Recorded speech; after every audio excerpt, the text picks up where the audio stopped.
Our next guest is not a guest, is our financial reporter, Rich Greene from Centerpoint Advisors. Welcome back, Richard. Thank you. Good afternoon, Jeff. Nice to see you again. Nice to see you again. Richard, it's the end of the year again. You've got all your charts and graphs in front of you. Where did that go? Where you did look the like last Bill 11 and a half? Belichick. What's the game plan? Oh, not quite. Well, that's good looking forward.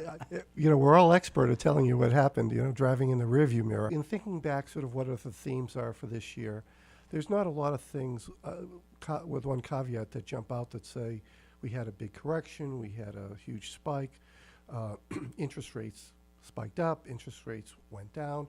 There's a lot of nuances and themes around those areas.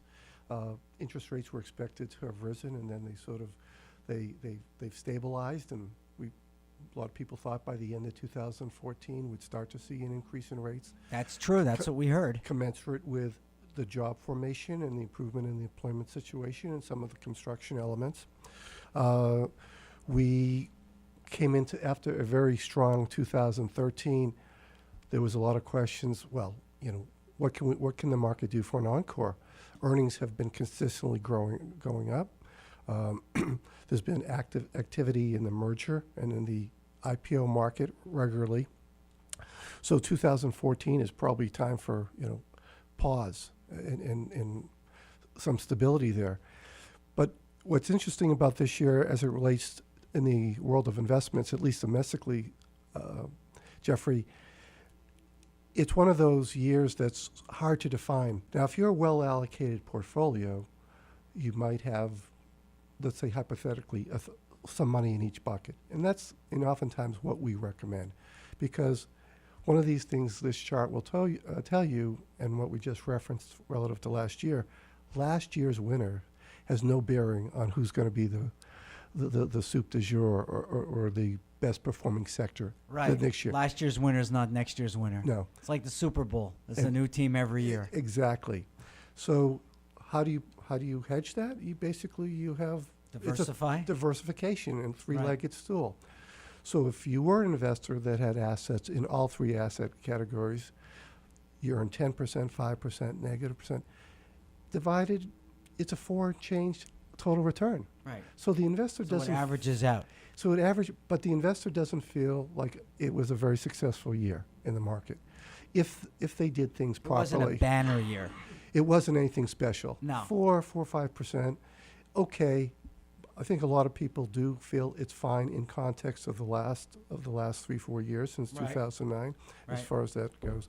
So that's what sort of gives this year a sort of an interesting feel. So as we talked about different sector performance or large cap, small cap, you can talk about the 10 sectors of the economy.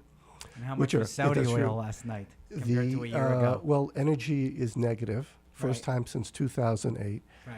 I couldn't find anything that remotely predicted what was going to happen. The Saudis, that's the tail wagging the dog. They're affecting everybody. I'm sure the speculation, there's a lot of things that drive these things, because you've got, futures and commodity players, and they smell blood when they see the price of a commodity going down, sort of they pile on.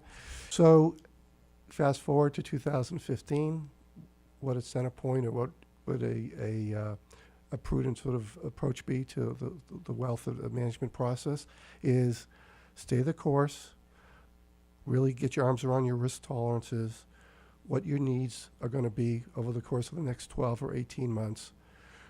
In some respects, remember, we're playing a little bit with the house's money. We've had a very significant run. Had a few years of good income growth. Don't be afraid to keep your defense on the field, as Bill Belichick would say, as long as it's not too long mean. Make sure you have fixed income. That's a hard asset class to be in love with because it doesn't yield a lot of money, but you're not unlikely, if you have good quality investments in the bond area, you're unlikely to open up your statement and see a 20% decrease in that.